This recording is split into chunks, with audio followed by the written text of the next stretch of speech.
Salut zusammen, ich bin der Gutzerkrieger und hoffe, ihr seid gut ins Jahr 2018 gestartet. Mein Jahresvorsatz ist, dass ich mich dieses Jahr wirklich auf YouTube konzentriere.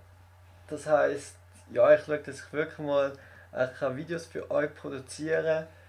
So 2 bis 3 Stück in der Woche, je nachdem wie die Zeit halt das zulässt. Aber ich habe mir wirklich schon ganz viele Ideen für euch gemacht, dass euch sicher nie langweilig wird. Verschiedene Formatideen, Videoideen, das habe ich mir alles schon gemacht. Also darum bleiben einfach gespannt, was euch alles da auf dem Channel erwarten wird. Und ich würde sagen, bis zum nächsten Video. Ciao zusammen! Wir haben den taktischen Vorteil. Weiterfeuern!